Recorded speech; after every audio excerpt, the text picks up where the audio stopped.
L'histoire de l'épisode 14 de la saison 2 de Dinosaur King. Les deux groupes s'inquiètent sur le rendez-vous manqué de Jonathan et leur estomac se creuse encore plus. On retrouve le vaisseau des pirates de l'espace où l'on découvre Shear, Gabbro et Foolscap en train de faire un briefing de mission. Leur patron nommé le Spectre propose la prochaine mission à la pirate qui est la plus sérieuse du groupe.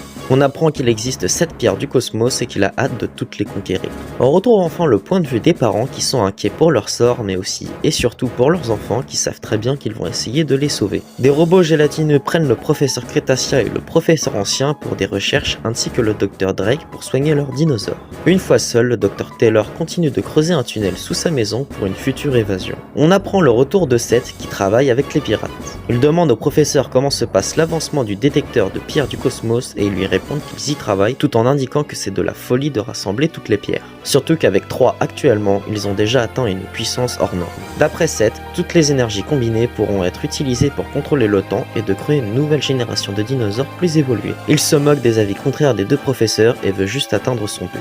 Le Spectre débarque près d'eux et se demande comment se passe leur avancée. Même s'il sait très bien qu'il freine volontairement, il a la certitude qu'il finira par toutes les avoir avec ou sans eux. Ce qu'il souhaite, c'est d'être le maître en contrôlant l'espace et le temps. La D-Team et le groupe Alpha marchent à travers le désert afin d'avoir du réseau et ça finit par fonctionner, ce qui les rend fous de joie. Sur l'Omega, Jonathan explique qu'avec Helga, ils sont allés faire des courses en ayant coupé leur alimentation et qu'ils sont désolés. Mais pas de temps à perdre, ils mettent le vaisseau en route et on redécouvre le ptérosaure qui leur apprend qu'il y a 7 pierres du cosmos et qu'il ne faut surtout pas qu'elles soient toutes réunies. Ils arrivent déjà à destination et sont très déçus des conversations qu'ils ont avec elle car elles ne donnent très peu d'infos. Rex repère ses parents grâce au SST et il s'avère qu'ils sont au Japon en l'an 1572 pendant la guerre des clans.